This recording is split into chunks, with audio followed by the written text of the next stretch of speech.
নবীর একজন সাহাবী ছিল, তার নাম তালহা।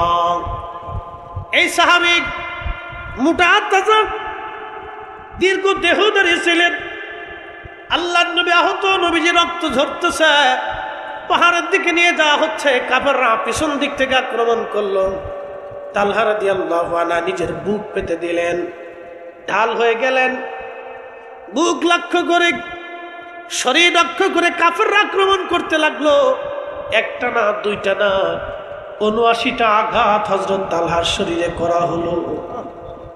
৭৯টা আঘাত করার পরে এই সাহাবী জমিনের মধ্যে ঢলে পড়ে গেলেন। আল্লাহর নবীকে পাহাড়ের চূড়াতে ওই সেই পাথরের মাঝখানে নিয়ে যাওয়া হলো। সারা উহুদে ছড়িয়ে পড়ল, নবী নাই, নবী শহীদ হয়ে গেছে, নবী নাই। আল্লাহর হাবিব ওই সাথে মালিক ইবনে সানানা রাদিয়াল্লাহু আনহু ছিলেন। প্রিয় নবীজির দন্তম মাথা মুবারক থেকে লোহার যে হেলমেটের ভিতরে লোহার করা ছিল, নবীজিকে আঘাত করা হয়েছে মাথার উপরে। আঘাতের কারণে নবীজির মাথা মুবারকের ভিতরে লোহার হেলমেটের করা ঢুকে গেল। হেলমেটের লোহার করা ঢুকে যাওয়ার পরে হেলমেট থেকে লোহার করাটা ছুটে গেল। আহারে, নবীজির মাথা মুবারকের মধ্যে এটা ঢুকে বসে আছে, বের করা যায় না।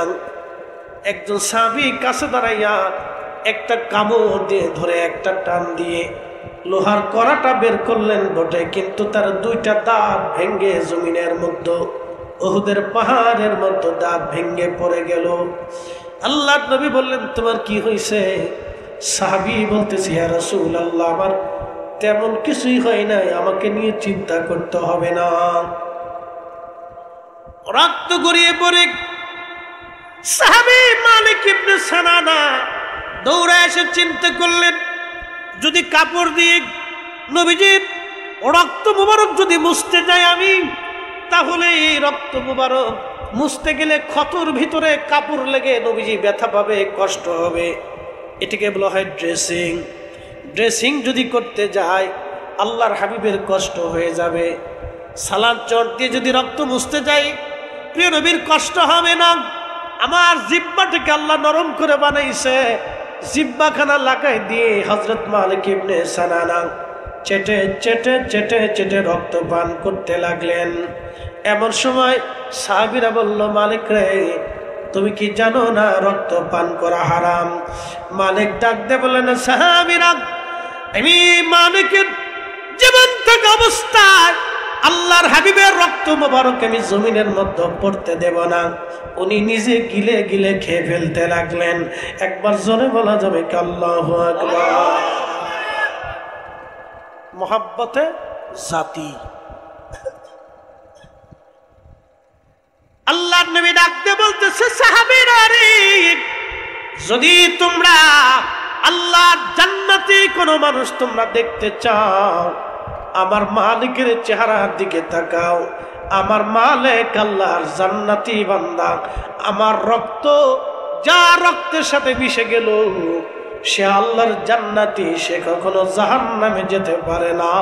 একবার জোরে বলা যাবে কি আল্লাহু আকবার?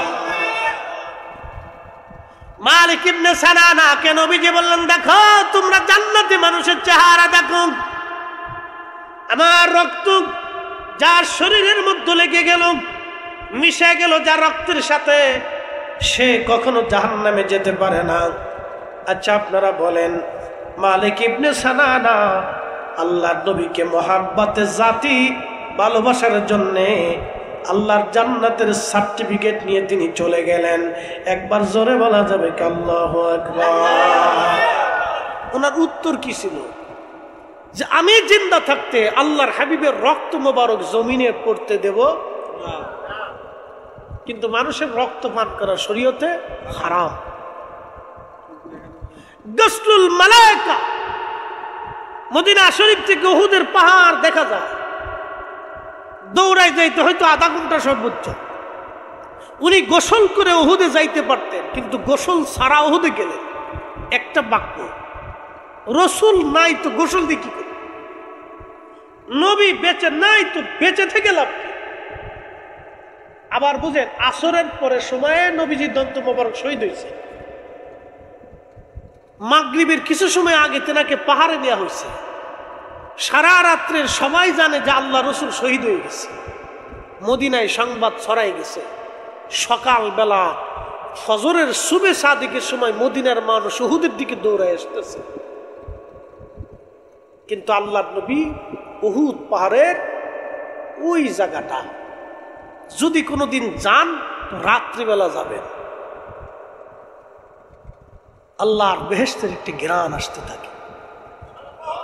আমি নিজে নিজে নিজে রাত্রিবেলা দীর্ঘ সময় ওখানে সালাত আদায় করেছি, দীর্ঘ সময় দোয়া দুরূদ পড়েছি, মিলাদ শরীফ পড়েছি, কান্নাকাটি করেছি।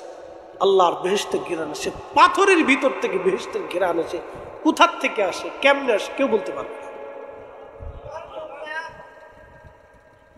1450 বছর পরেও যদি হাবিবে কিবরিয়া অবস্থান করার জন্য জিবরাইল আমিন ওইখানে নবীকে সেবা করার জন্য ওই পাহাড়ের ওই অংশে প্রিয় নবীর রক্ত লাগার কারণে, নবীজির শরীর মোবারক লেগে থাকার কারণে যদি 1450 বছর পরেও আল্লাহর বেহেশতের ঘেরার আসে, যারা বলে রাসূল করিম আমাদের মতো, এদের মতো বিয়াক্কেল আল্লাহর দুনিয়াতে আর কেউ নাই। প্রিয় উপস্থিতি, এর কোনো ব্যাখ্যা নাই। বাস্তবতা না গেলে বুঝবেন না এটা কি। এই জন্য আল্লামা ইকবাল বললেন, কোরআনের মগজ বলো, ঈমানের রূহ বলো, ধর্মের প্রাণ বলো, সব কিছুর মূল আল্লাহর নবীর ভালোবাসা। কবি কাজী নজরুল ইসলাম, বাংলার কবি, কত চমৎকার করে সুন্দর করে তিনি লিখলেন, আল্লাহকে যে পাইতে চায় হযরতকে ভালোবেসে, আরশ কুরসি লৌহ কলম না চাহিতেই পেয়েছে সে। চরম একটা বাস্তবতার সামনে আজ আপনাদেরকে দাঁড়া করাবো, খুব মনোযোগ দিবেন।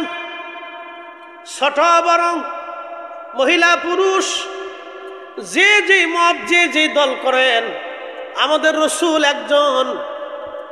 কি কথা কোন ঠিক কিনা? যদি আপনি বলেন হুজুর হুসাইনি হক, তাহলে আমি বলবো হুসাইনির ভিতরও কালেমা আছে, ইয়াজিদের মধ্যে কালেমা সেই। আপনি বলতেছেন এ হক ও বেহক, কিন্তু কালেমা তো একটা। আপনি বলতেছেন হুজুর হুসাইনি হক, ইয়াজিদি বেহক। আমি বলবো হুসাইনি যে কোরআন, ইয়াজিদেরও সেই কোরআন। প্রিয় নবী বললেন, আল হাসানু ওয়াল হুসাইনু ইবনা, আমার হাসান আর হুসাইন আমার দুইজন বংশধর। আমাদের বংশ আসলো ছেলে থেকে, আমাদের পেয়ারা নবীর বংশ হলো মেয়ে থেকে।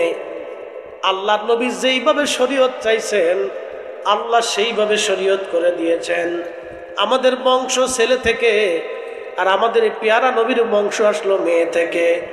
আল হাসানু আল হুসাইনু ইবনা, আমার হাসান আর হুসাইন আমার দুইজন বংশধর।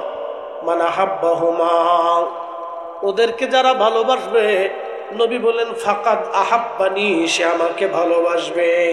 একবার জোরে বলা যাবে কি সুবহানাল্লাহ। আজকের মাহফিল শুহাদা ইকরামকে ভালোবাসার কারণে, ভালোবাসাটা শুধু কারবালায় নাই, এই ভালোবাসাটা কারবালা হয়ে মদিনায় চলে গেছে। কথা বলেন ঠিক না বেঠিক? এই ভালোবাসাটা এখন কারবালায় নাই, ভালোবাসাটা কারবালার জন্য, আওলাদের রাসূলের জন্য। কিন্তু ভালোবাসা ওইখানে না। নবী বলতেছেন ওইখান থেকে যদি ভালোবাসো, মানে আহাব্বাহুমা, আমার হাসান আর হুসাইনকে যদি ভালোবাসো, ফাকাদ আহাব্বানি, তোমরা আমি নবীকে ভালোবাসবে। ভালোবাসা শুধু মদিনায় থাকবে না, নবী বলতেছেন ভালোবাসাটা ট্রান্সফার হয়ে যাবে। ফাকাদ আহাব্বানি, আমার আহাব্বানি, যে আমাকে ভালোবাসবে, আহাব্বাহুল্লাহ, সে আরশের মালিকরে ভালোবাসবে। ভালোবাসা ট্রান্সফার হয়ে মদিনা থেকে আরশে মুআল্লায় চলে গেল। একসাথে বলা যাবে কি আল্লাহু আকবার। তাহলে আজকের ভালোবাসাটা কি এইখানে আছে না আসমানে চলে গেছে? আরশে মুআল্লাতে চলে গেছে। শুধু এখানে শেষ না, আল্লাহর নবী এই ভালোবাসার বিনিময়টাকে ট্রান্সফার করে দিলেন। আল্লাহর নবী চালান দিয়ে দিলেন কোথায়? ওমান আহাব্বাহুল্লাহ, যে আল্লাহকে ভালোবাসে, আদখালাহুল জান্নাহ, আল্লাহ তাকে জান্নাতি জান্নাতি জান্নাতি জান্নাতি বানায় দেয়। জোরে বলা যাবে সুবহানাল্লাহ। কত যে নাম শুনিলাম, এই চোখে দেখলাম না। এই সুর যদি শুনে থাকো, একবার খাবে আসো না। এই সুর যদি শুনে থাকো, একবার খাবে আসো না।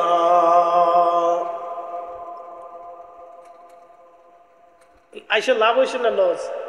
লাভ লাভ। কেউ যদি মনে করে যে বেদাতি মাহফিল, কপালের উপর ঠাড়া পড়ছে, বাকি যে কি কথা কয়ে লাভ নাই। আল্লাহ রসুলের হাদিস অনুযায়ী কপালের উপরে ঠাড়া পড়ছে, তার বাস্তব প্রমাণ হাদিসের পরের লাইনে আসেন। অমন আবগাদা হুমা, তাদেরকে যারা কষ্ট দেবে,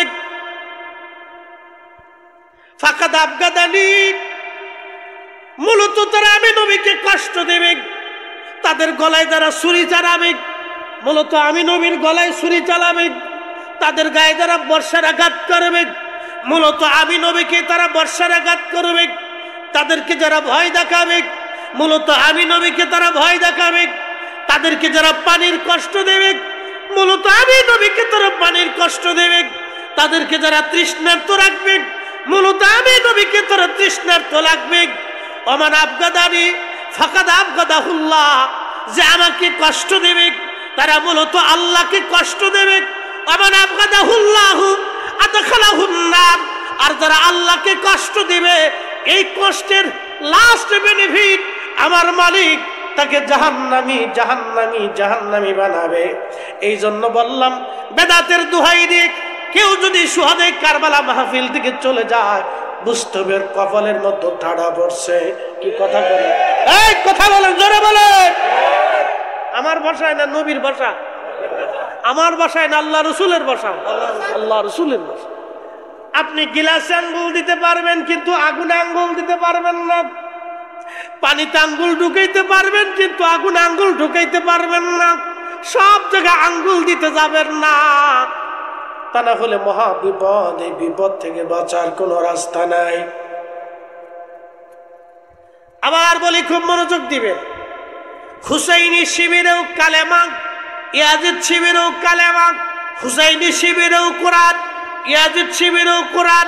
হুসাইনি শিবিরে নামাজ, ইয়াজিদ শিবিরেও নামাজ। হুসাইনি শিবিরে আজান, ইয়াজিদ শিবিরে একই আজান। হুসাইনি শিবিরে যে ফাতিহা, ইয়াজিদ শিবিরে একই ফাতিহা। হুসাইনি শিবিরে যে যাকাত, ইয়াজিদ শিবিরে একই যাকাত। হুসাইনি শিবিরে যে রোজা, ইয়াজিদ শিবিরে সেই রোজা। হুসাইনি শিবিরে যে হজ, ইয়াজিদ শিবিরে একই হজ। তাহলে আপনারা বললেন ওরা বেহক, এরা হক। কোন কারণ? একটা কারণে। কয় কারণ? যদি বলেন কয় কারণ? কারণটা কি? হুব্বে রাসূল, নবীর ভালোবাসা। মূল কারণ ছিল একটা। বলে ওদেরও তো সিফাতি মোহাব্বত আছে, কিন্তু মোহাব্বতের জাতি নাই। এই মোহাব্বতটা ইয়াজিদ শিবিরে না থাকার কারণে হুসাইনি পরিবারের উপরে অকথ্য জুলুম তারা করেছে। আহারে, জুলুমের শেষ কোথায়? এত কঠিন জুলুম তারা করলো। ঘটনার মাধ্যমে একটা ঘটনা শোনাই। আমি বেশি কারবালার লম্বা ওয়াজ আপনাদেরকে শোনাবো না, শুনে যাবেন। হযরত ইমাম হুসেন রাদিয়াল্লাহু আনহু শাহাদাতের পরে, মানুষ মরে যাওয়ার পরে তার সাথে আর কোনো শত্রুতা থাকে না। একটা কথা মনে রাখবেন, একটা মানুষ মারা গেছে, মরে যাওয়ার পরে তার সাথে আর কোনো শত্রুতা নাই, আপনি তার দুর্নাম করার কোনো প্রয়োজন নাই, তার বদনাম করার প্রয়োজন নাই। সে মারা গেছে, সে আল্লাহর কাছে চলে গেছে। এখন ফয়সালা যিনি করবেন তিনি আমার আল্লাহ। এই জন্য মরা মানুষের সমালোচনা করা নিষেধ। ইমাম হুসেইন শহীদ হয়ে যাবার পরে ওরা ক্ষান্ত হয় নাই, ওনার দেহ মোবারক থেকে মাথা মোবারক কেটে ফেলে দেওয়া হলো।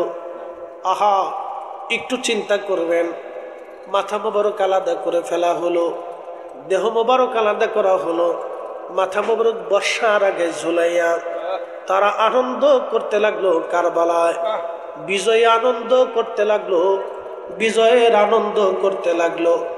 এমন একজনের মাথা মোবারক যার নানার কালেমার সাক্ষ্য দিয়ে তারা আজান দিল, যার নানার কালেমার সাক্ষ্যর কারণে তারা এই দুনিয়াতে হেদায়েতের রাস্তা খুঁজে পাইল, যার নানার কালেমার সাক্ষ্যর কারণে তাদের পূর্বপুরুষরা হেদায়েত পেয়েছিল।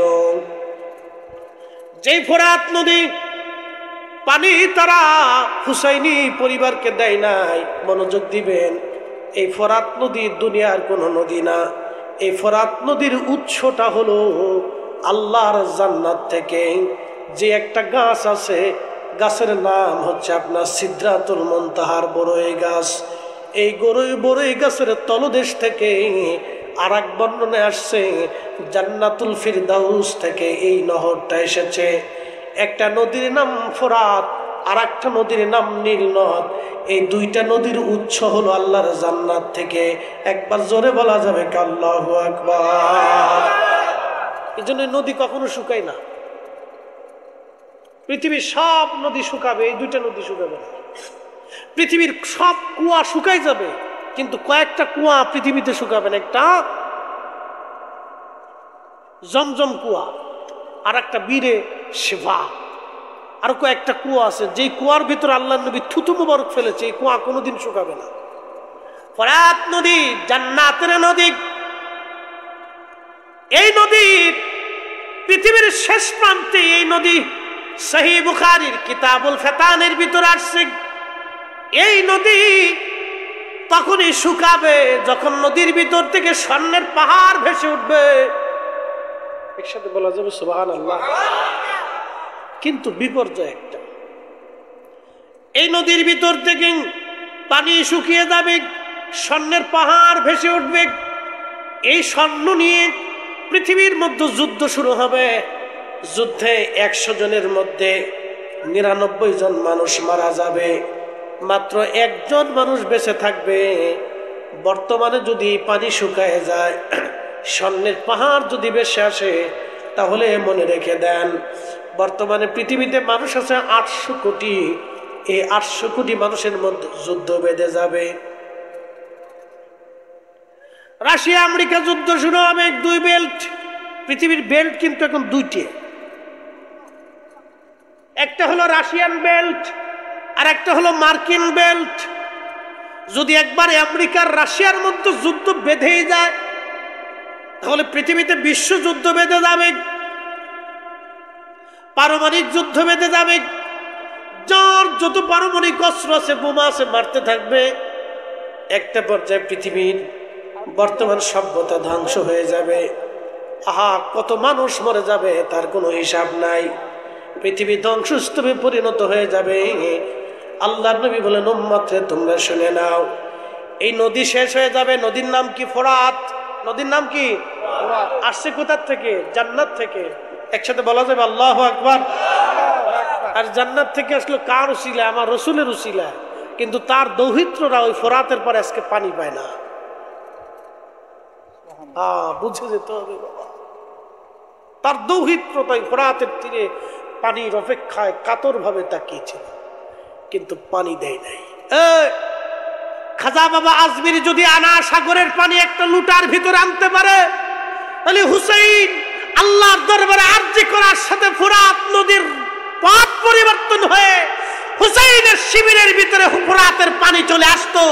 উনি যদি আল্লাহর কাছে বলতেন, কিন্তু না বলেন নাই। সেদিন পানি খান নাই, পানি নেন নাই, পরিবারকে পানি দেওয়া হয় নাই। উনি অপেক্ষায় ছিলেন, পানিবিহীন শহীদ হয়েছেন একটা কারণে। আজকের মাহফিল যদি হুসাইন ওই দিন বিজয় হতো আর উনি ওই দিন পানি না পেয়ে শহীদ না হতো, তাহলে আজকের মাহফিল হতো না, আশিকদের চোখের পানি ঝরতো না, আর আশিকদের গুনাহ মাফু হতো না, আশিকদের জন্য জান্নাতের দরজা খুলে যেত না। শুধু হুসাইন শহীদ হয়েছে এই উম্মতকে নাজাতের জন্য, বেহেশতের রাস্তা দেখানোর জন্য। কথা বলেন ঠিক কি? ওনাকে যারা ভালোবাসবে তারা হাসতে হাসতে জান্নাতে যাবে।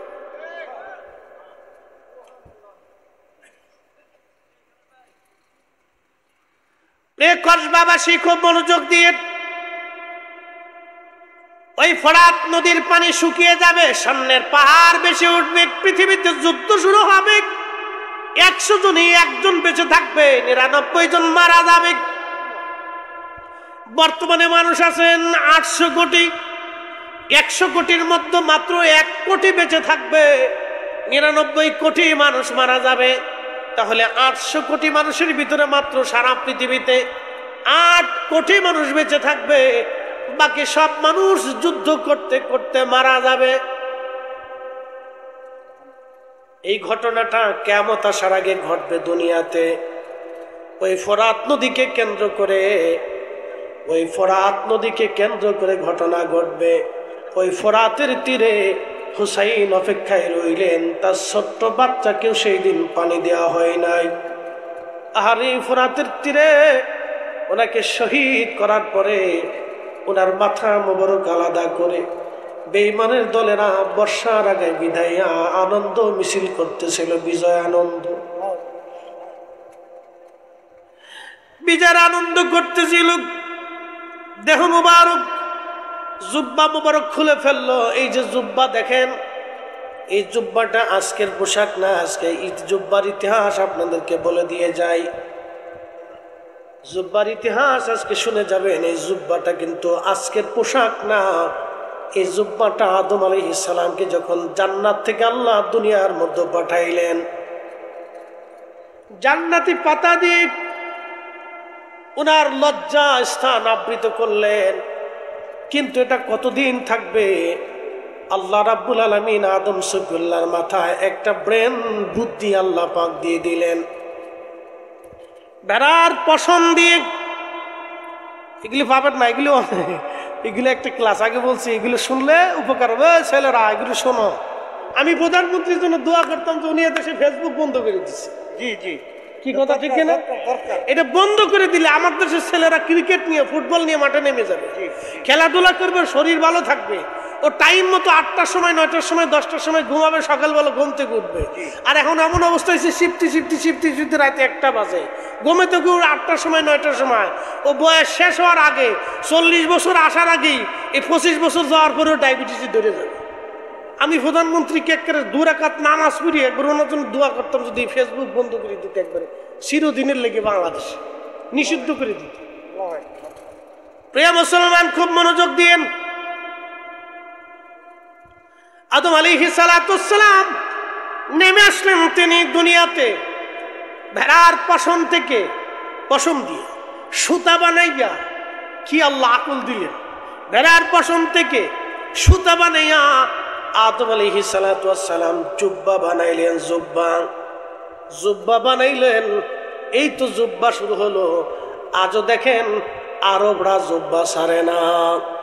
ওরা হাজার হাজার কোটি টাকার মালিক, বাংলাদেশের সর্বোচ্চ ধনী যারা, বিভিন্ন গ্রুপ ইন্ডাস্ট্রির মালিক, 2-4-10টারে একজন ধনী আরবের কিনে নিতে পারে, সারা বাংলাদেশ কিনতে পারে, এরকম ধনী আরবে আছে। সারা বাংলাদেশ কেনার মতো তৌফিক এমন ধনী আরবে আছে, কিন্তু জুব্বা ছাড়ে না। একসাথে বলবেন না মারহাবা? আর আমরা কয়দিন পয়সা বলে হইলে এখান থেকে ফ্যান ছিঁড়ে যায়, এখান থেকে ফাইডে যায়, এখান থেকে উড়ে যায়, এখান থেকে কাইটে যায়। কত কোয়ালিটির ভাই, কোয়ালিটির শেষ নাই। ফ্যান নামতে হুতার নিচে নেমে যায়, ওটা হাফ ল্যাংট হয়ে গেছে, হাফ প্যান্ট পরে রাস্তা দিয়ে ঘুরে। ওটা কোন কোয়ালিটির, পাগল না ছাগল বুঝি না, খয়রাতি না বিকারি, তাল বুঝে পাওয়া যায় না। পয়সা একটু হইলে ওর আর মাথা ঠিক কাজ করে না। আরে আমার জাতীয় পোশাক তুই লুঙ্গিটা পর্যন্ত পর, কি কথা কর না, এটা তো আমার জাতীয় পোশাক। এটা আমার জাতীয়তা। আমি যে বাংলাদেশি তার প্রমাণ হলো লুঙ্গি, একটা গামছা, এটা তোমার জাতীয় পোশাক, তুমি এটা ধরে রাখো। আরবরা তাদের বাবা আদম আলাইহিস সালাম ওই যে ফার্সে আজও পর্যন্ত ছাড়ে নাই, কোনোদিনও আরবরা ছাড়ে নাই। এই আরবদের ইতিহাসে আজও পর্যন্ত নাই যে কোনো আরব, কাফের হোক, বেদিন হোক, ইহুদি হোক, সারা জীবন ওরা জুব্বা করছে। খুব মনোযোগ দিয়ে। আর নারীদের জন্য হযরত আম্মা জান হাওয়ার জন্য তিনি একটা কামিজ বানাইলেন আর একটা ওড়না বানাইলেন। কামিজ, মেয়েদের জন্য প্রথম পোশাক হলো কামিজ এবং ওড়না। এই দুইটা পোশাক আদম আলাইহিস সালাম আম্মা জানের জন্য বানাইলেন। খুব মনোযোগ দিবেন, এটা আদম আলাইহিস সালামই পোশাক বানালে জুব্বা। হযরত ইমাম হুসাইন রাদিয়াল্লাহু আনহুর পবিত্র জুব্বা খুলে ফেলে দিয়ে ইয়াজিদ বাহিনী তার দেহ মোবারক আবৃত করে দিয়ে, জুব্বা খুলে ফেলে দিয়ে তার দেহ মোবারক বের করে নিয়ে তারা একটা দুইটা না 70টা ঘোড়া তারা সিরিয়াল করলো। আপনারা জানেন যুদ্ধের ঘোড়াগুলি, যে ঘোড়াগুলি মাল টানে অথবা কাজ করে অথবা যুদ্ধের জন্য দৌড়ের জন্য ব্যবহার করা হয়, এই ঘোড়ার পায়ের নিচে লোহা দিয়ে আপনার ব্যবহার করা হয়। পায়ের নিচে, খুরের নিচে লোহা ব্যবহার করা হয় যাতে খুরটা ভেঙে না যায়, ছিঁড়ে না যায়, ফেটে না যায়, ঘোড়া যাতে পড়ে না যায়। যুদ্ধের ঘোড়াগুলি সিরিয়াল করে নিয়ে হুসাইন রাদিয়াল্লাহু আনহুর দেহ মোবারকের উপরে ইয়াজিদ শিবিরের সৈন্যরা দেহ মোবারকের উপরে ঘোড়া দাবড়াইতে লাগলো। ঘোড়ার পায়ের আঘাতে আঘাতে দেহ মোবারক থেকে গোশত চামড়াগুলি খসে খসে পড়তেছিল। কারবালার ময়দানের করুণ দৃশ্যটা দেখার পরে ফাতেমা রাদিয়াল্লাহু আনহার কন্যা, আরে জান্নাতের সদস্য হযরত জয়নব রাদিয়াল্লাহু আনহা ভাইয়ের এই করুণ অবস্থা দেখে সহ্য করতে না পেরে দৌড়ায় আসলে ইমাম হুসাইন রাদিয়াল্লাহু আনহু দেহ মোবারকের পাশে দাঁড়াইয়া মদিনার দিকে তাকাইয়া তিনি কাঁদতে লাগলেন আর ডাকতে লাগলেন, ইয়া মুহাম্মাদাহু, ইয়া মুহাম্মাদা। ওগো নানাজান, আপনি দেখেন আপনার হুসাইনের সঙ্গে আপনার উম্মত কেমন ব্যবহার করতেছে। যাদের গলায় শরীরে আপনি মাছি মশা বসতে দেন নাই, যারা কানলে তুমি নানা সহ্য হয় নাই, যারা ক্ষুধার্ত থাকলে তুমি নানা খাবার খাও নাই। ঠিক তখনই ইবনে আব্বাস আল্লাহর ঘরের সঙ্গে হেলান দিয়ে, কাবা শরীফের সঙ্গে হেলান দিয়ে তিনি ঘুমিয়ে পড়লেন আসরের নামাজের পরে। স্বপ্নের মধ্যে দেখলেন আল্লাহর নবীজি মক্কার দিকে দৌড়ায় দৌড়ায় আসতেছে। প্রিয় নবীজির হাত মোবারকের মধ্যে রক্ত দেখা যায়। আল্লাহর নবীর গা মোবারকে, জুব্বা মোবারকে ধুলাবালি লাগা, নবীজির চুল দাড়ি মোবারক এলোমেলো। নবীজি কাঁদতেছিলেন আর কাবার দিকে দৌড়ায় দৌড়ায় আসতেছিলেন। ইবনে আব্বাস বলতেছেন, ইয়া নবী আল্লাহ, জীবনে কোনোদিন আপনাকে এরকম কাঁদতে দেখি নাই গো নবীজি। আপনার গা মোবারকে ধুলাবালি কেন? আপনার চুল দাড়ি মোবারক এলোমেলো কেন? আপনার হাত মোবারকে রক্ত কেন? আপনি এইভাবে কাঁদেন কেন? কেন গো নবী দৌড়ায় মক্কার দিকে আসে? নবীজি ডেকে বলেন, ইবনে আব্বাস রে, মক্কায় খবর দাও, আমার হুসাইন আর দুনিয়াতে নাই রে। আমার হুসাইন কারবালায় শহীদ হয়ে গেছে। আমি নবীজি আমার হুসাইনের শাহাদাতের সময় আমি নবীজি কারবালায় হুসাইনের পাশেই ছিলাম। হুসাইনের রক্তগুলি, সাথীদের শহীদদের রক্তগুলি নিয়ে আমি নবীজি আল্লাহর আদালতে যাইতেছি। ইবনে আব্বাস মক্কায় খবর দাও আমার হুসাইন আর নাই, আমার হুসাইন কারবালায় শহীদ হয়ে গেছে। আখেরি সালাম লন ওহে নানা জান, আপনার হুসাইন যায় কারবালার ময়দান গো নানা, কারবালার ময়দান। কারবালার ময়দানে যাইয়া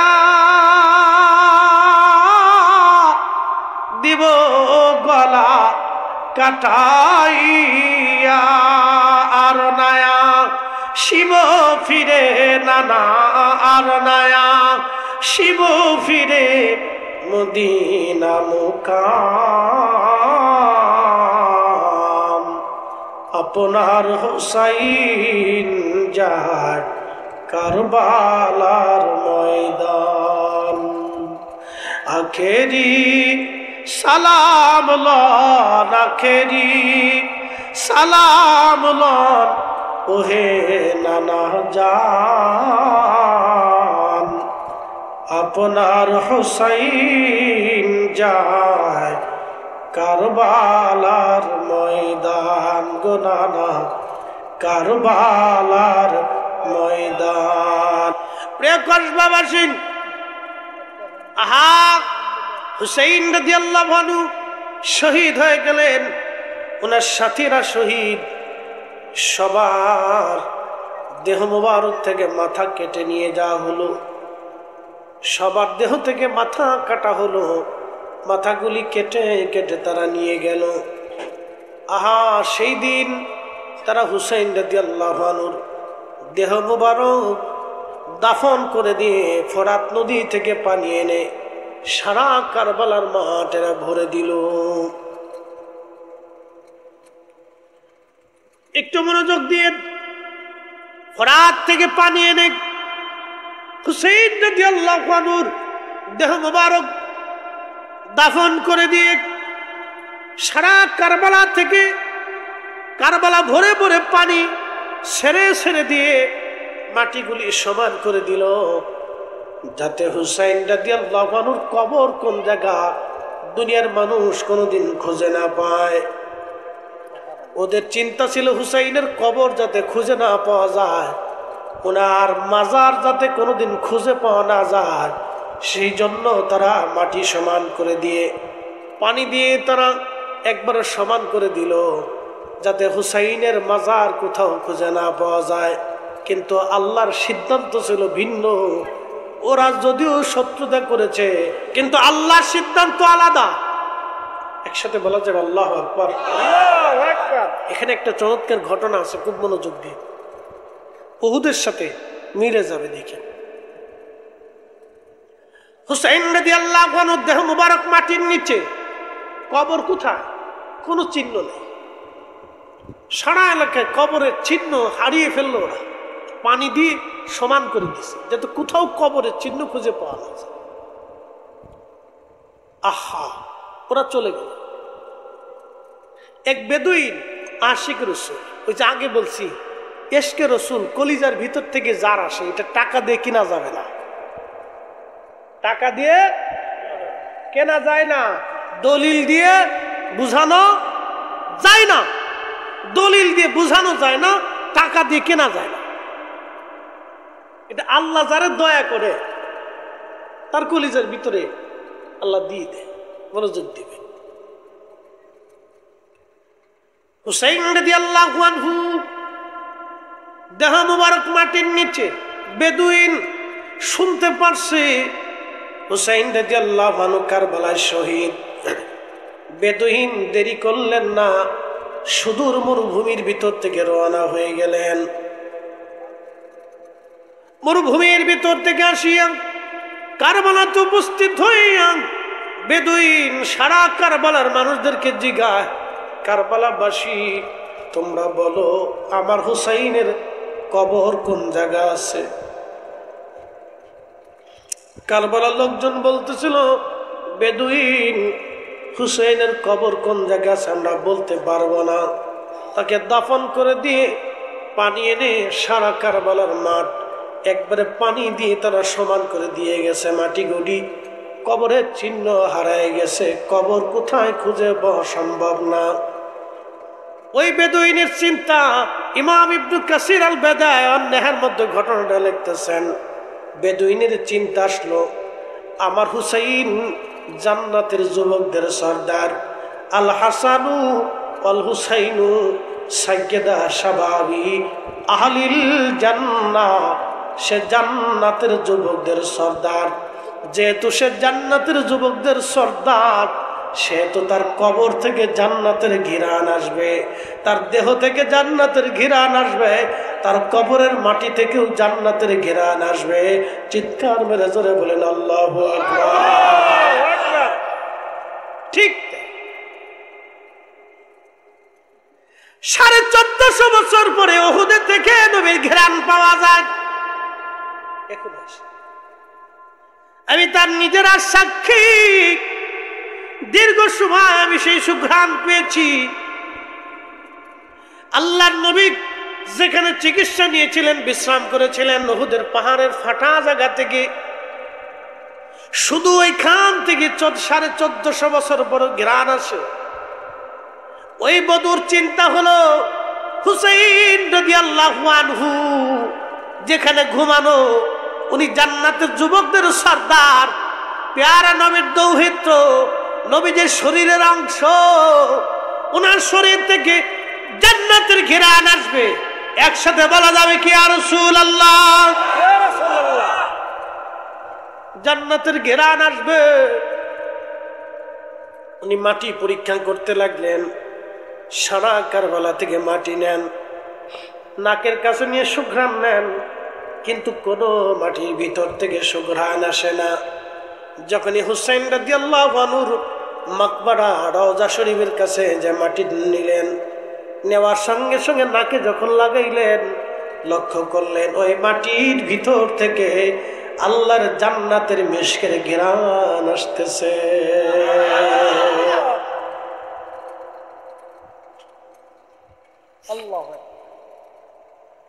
ঠিক তখনই বেদুইন কেঁদে ফেলছে, শুনছো কারবালাবাসী, আসো, পাইছি আমি হুসাইন রাদিয়াল্লাহু আনহুর মাকবারা, এই মাটির ভিতর থেকে জান্নাতের ঘিরান আসতেছে। সারা কবরের অংশ থেকে মাটি নিয়ে দেখলেন বেহেশতের ঘিরান আসতেছে। ওরা চাইছিল ওনার কবর যেন নিশ্চিহ্ন হয়ে যাক, ওনার রওজা যাতে নিশ্চিহ্ন হয়, পৃথিবীর কোনো মানুষ যাতে ওনার রওজা খুঁজে না পায়। কিন্তু আল্লাহর সিদ্ধান্ত ভিন্ন, ওনার রওজা নিশ্চিহ্ন করে দিতে জালিমরা পারে নাই। আওলাদে রাসূল, আহলে বাইতে রাসূল, আল্লাহর নবীর শানের দুশমন যারা আছেন, তারা 1000 বছর চেষ্টা করলেও, আমার নবীর শানের বিরুদ্ধে লাগলেও, কোনদিনও সুন্নি মুসলমানের ঈমান তারা চুরি করতে পারবে না। হাত উঁচা করে বলেন ঠিক না বেঠে? কোন সন্দেহ নাই? যারা বলে সন্দেহ নাই, আল্লাহ কবুল করুক, বলে না আমিন। লম্বা ওয়াজ নয়, মনোযোগ দিয়ে। হুসাইন রাদিয়াল্লাহু আনহুর মাকবারা দুইটা, ওনার পবিত্র রওজা দুইটা। কয়টা? দুইটা। একটা কারবালা, একটা কোন জায়গা? কারবালা। এই মাথা মুবারক বিহীন যে দেহ মুবারক, এটা কারবালাতে। আর পবিত্র মাথা নিয়ে ইয়াজিদ বাহিনী নিয়ে গেল, ওই সে বর্ষার আগায় ঝোলানোই ছিল। ইয়াজিদের রাজ দরবারে সিরিয়াতে নিয়ে যাওয়া হলো, বর্তমান সিরিয়ার দামেস্ক এই শহরে নিয়ে যাওয়া হলো। মনোযোগ দিয়ে, দামেস্কে নিয়ে যাওয়ার পরে অ্যাটেনশন, ইয়াজিদ হুকুম দিল তার মাথা বর্ষার আগে বিদায়া সারা দামেস্কের অলিগলি দিয়ে ঘোরাও। ইয়াজিদকে ভালো বলা যায়? ইয়াজিদের পক্ষ যারা নেয় তার ইহুদির দালাল। আপনি ঠিক বললেও ঠিক, না ঠিক বললেও ঠিক। যারা ইয়াজিদের পক্ষ বর্তমানে নেয় সবকটি ইহুদির দালাল। কোন সন্দেহ নাই, সন্দেহ নাই।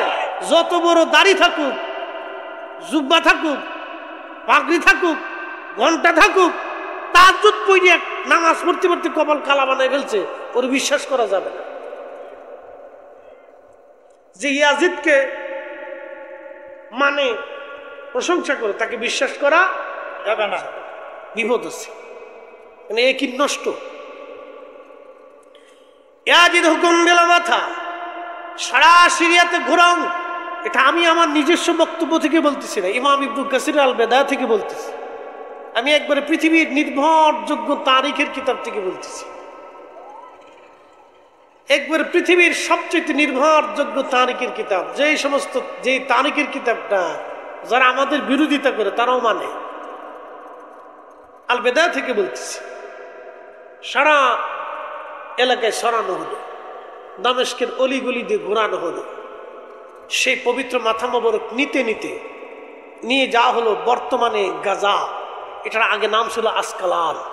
ইতিহাস শুনে যাবে না যুবকরা, এটি তো পড়ে না, খালি ফাতিহা শিখছে, কি পড়ে না পড়ে আল্লাহ জানে। আসকালান, এই আসকালানে ওনাকে দাফন করা হলো মাথা মোবারক।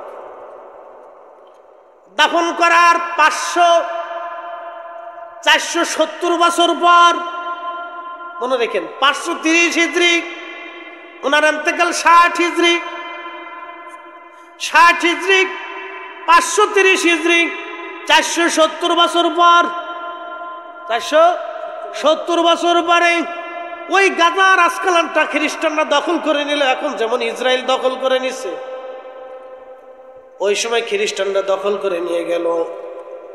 মিশরের যিনি রাষ্ট্রপ্রধান তিনি চিন্তা করলেন, আমার সাইয়্যিদ হুসাইন রাদিয়াল্লাহু আনহুর পবিত্র মাথা মোবারক আসকালানে খ্রিস্টানদের অধিকারে থাকবে তা হয় না, এই পবিত্র মাথা মোবারক যে কোনো মূল্যে নিয়ে আসা লাগবে, কারণ ওইখানে থাকলে ওনার যথেষ্ট সম্মান হবে না।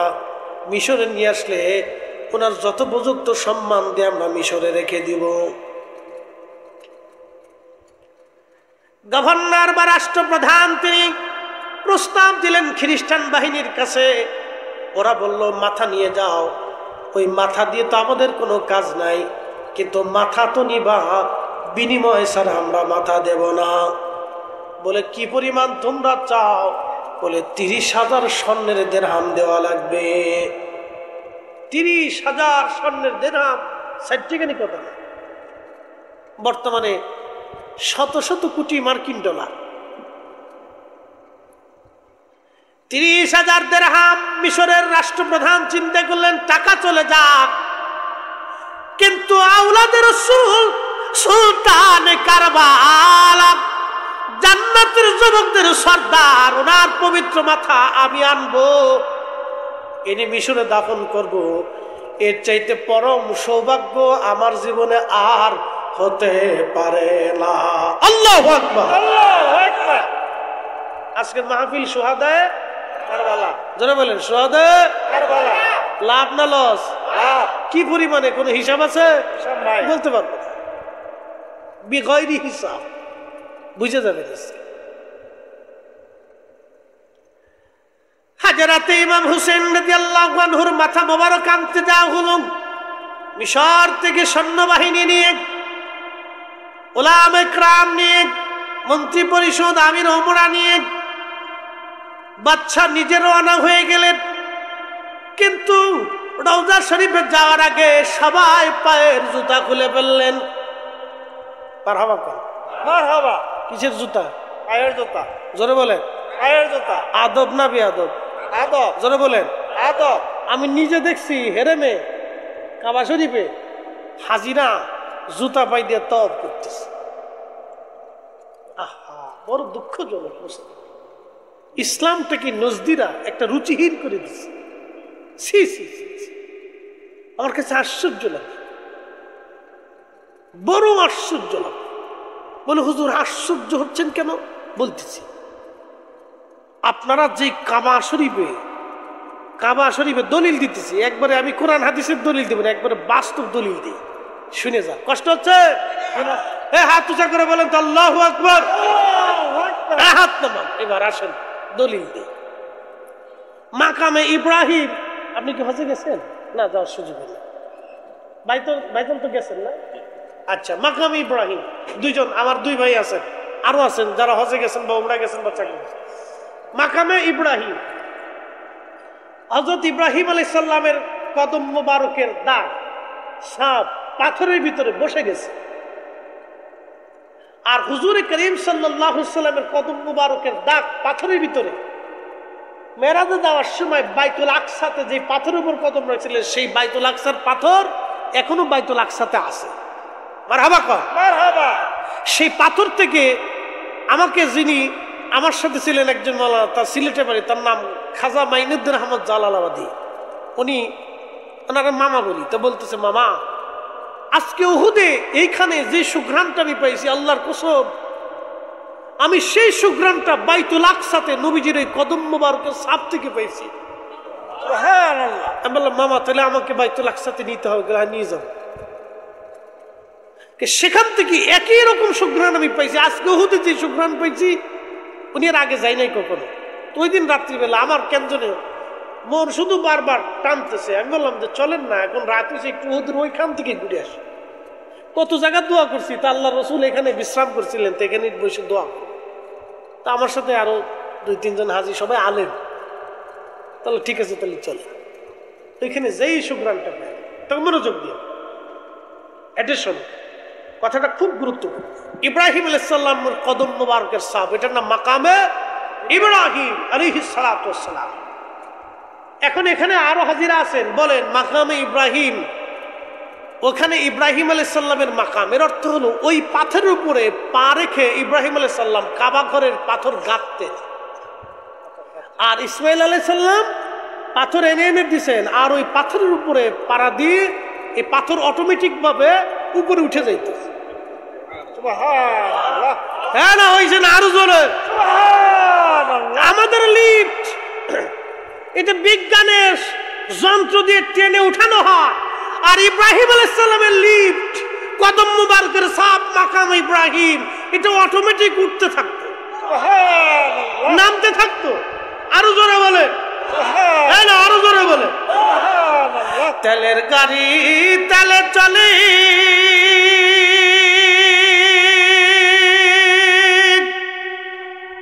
হাওয়ার গাড়ি হাওয়ায় উড়ে, বিনা তেলে চালায় গাড়ি নবী সুলাইমান। আমরা সেই মুসলমান, আমরা সেই মুসলমান। প্রিয় মুসলমান, অনেক কথা বলেছি। হুসাইন রাদিয়াল্লাহু আনহুর পবিত্র মাথা মোবারক আনার জন্য মিশরের বাদশা এবং উলামা একরাম পায়ের জুতা খুলে ফেললেন। জুতা খোলার পরে উন্ডা রওজা শরীফের পাশে গেলেন, মাটি সরাইলেন। মাটি সরাইয়া যখন মাথা মোবারক বের হয়ে আসলো, অ্যাটেনশন, 470 বছর আগে, 470 বছর আগে যেইভাবে ওনাকে দাফন করা হয়েছিল, 470 বছর পরে ওইভাবেই আছে। সামান্য পরিমাণে একটা চুল মোবারক খসে পড়ে যায় নাই, একটা দাড়ি মোবারক খসে পড়ে যায় নাই, এই চেহারার লাবণ্যতাও নষ্ট হয় নাই, চক্ষু মোবারকও নষ্ট হয় নাই, তখনও রক্ত মোবারক টপে টপে ফুটায় ফুটায় পড়তেছিল। আর এতই সুঘ্রাণ আসতেছিল যে সুঘ্রাণ দুনিয়ার কোন সুগন্ধির মধ্যে পাওয়া যায় নাই। চিৎকার করে বলেন না ইয়া রাসূলুল্লাহ। এই জন্য আল্লাহ রাসূল বললেন, হে আমার উম্মতেরা, লা ইউমিন, ইমানদার তোমরা হবে না, ইমানের স্বাদ তোমরা পাবা না, কোনদিনও পাবা না, হাত্তা আকুনা আকুনা হাব্বা ইলাইহি মিন ওয়ালিদিহি ওয়া ওয়ালাদিহি ওয়ান নাসি আজমাইন। আমার উম্মতরে আমি রাসূলকে ভালোবাসতে হবে, তোমার সন্তান সন্ততি, তোমার পিতামাতা, তোমার বাবা মা, তোমার সন্তান সন্ততিকে তুমি যেরকম ভালোবাসো এবং পৃথিবীর অন্যান্য মানুষকে তুমি যেইভাবে ভালোবাসো, তার চেয়ে অধিক পরিমাণে আমি নবীকে ভালো যদি বাসতে পারো, তাহলে তুমি ঈমানের স্বাদ নিতে পারবা। ঈমানের স্বাদ তুমি নিতে পারবা, একসাথে বলা যাবে কি সুবহানাল্লাহ। এটা শোন, কথাটা বলছি কিন্তু ব্যাখ্যা করিনি, এবার বুঝাই। আপনাদের দেশে মুরগি আছে না? মুরগি বাচ্চা দেয়, ডিম ফুটে বাচ্চা হয়। এই বাচ্চাগুলি নিয়ে মুরগি জঙ্গলে যায়, বাড়ির আনাচে কানাচে এই মুরগির ফা লড়ায় লড়ায় বাচ্চাদেরকে খাওয়ায়। মুরগি দেখবেন ঠুকায় ঠুকায় ঠুকায় ঠুকায় এই আপনার চাল দেন, চাল ভাঙ্গানি, আমাদের দেশে খুদ বলে, আপনাদের দেশে কি খুদ। এই খুদ দেখবেন ও মুরগি নিজে খায় না, ও মুখ দিয়ে ঠুকায় ঠুকায় বাচ্চাদেরকে খাওয়ায়। যখন এই বাচ্চা ধরার জন্য সিল আসে, তখন মুরগি পালায় না, মুরগি তার বাচ্চাকে বাঁচানোর জন্য চিলের সাথে লড়াই করে, শ্রীগালের সাথে মারামারি করে, কুকুরের সাথে মারামারি করে। এবং আপনিও যদি ধরতে চান তাহলে আপনার সাথেও সে মারামারি করতে আসে। ও জানে মানুষের সাথে পারবো না, ও জানে শ্রীগালের সাথে পারবো না, কিন্তু তার বাচ্চাকে বাঁচানোর জন্য সে নিজের জীবনকে বিপন্ন করে লড়াই করে। এটা হলো মুরগি তার কলিজার ভিতর থেকে সন্তানকে ভালোবাসে। আর একটু জোরে বলেন। এইরকম এটা হলো মায়ের ভালোবাসা। কিসের ভালোবাসা? মায়ের ভালোবাসা। মা সন্তানকে কলিজার ভিতর থেকে ভালোবাসে। নবী বলতেছেন, উম্মত তুমি যদি ঈমানের স্বাদ নিতে চাও তো তোমার কলিজার ভিতর থেকে ওই রকম সন্তানের চাইতেও আমাকে বেশি ভালোবাসতে হবে। আরো জোরে বলে। কেউ যদি রসুলকে কলিজার ভিতর থেকে ভালোই বাসে, সে নবীকে তাজিম করার সময় বসে থাকতে পারে? আসতে বললেন কেন? আমি কাউরে গালি দিতেছি, কার বিরুদ্ধে বলতেছি? কোনো ভাই যদি কিয়াম না করে থাকেন বা না মানেন, সেটা আপনার ইচ্ছা, কিন্তু আমি আপনাকে বুঝাইতেছি, আপনি যদি আমাকে ভালোই বাসেন, ভালোবাসেন তো বিধায় এই যেখানে এই চেয়ারে বসাইছেন, আপনার মহাব্বত করেন বিধায় বাড়ির ভালো খাবারটা আমাকে আপনারা খাওয়াইছেন। আবার যাওয়ার সময় আপনাদের কষ্টার্জিত উপার্জিত অর্থ থেকে কিছু হাদিয়া আমার পকেটে আপনারা দিয়ে দিবেন। মহাব্বত করেন বিধায় দাওয়াত করে আনছে, সম্মানের আসনে বসাইয়া উত্তম খাবার পরিবেশন করাইয়া ইজ্জতের সাথে বিদায় দিতেছে। ভালোবাসেন বিদায় করতেছে। যদি ভালো না বাসতেন তাহলে করতেন না। আল্লাহ রসুলকে কেউ যদি ভালোবাসেই দাবি করে, নবীর দুরূদ পড়ার সময় সে নিজেকে স্থির থাকতে পারে না, ওই মজলিস থেকে উঠে যেতে পারে না। কথা কর না কে? ঠিক কিনা?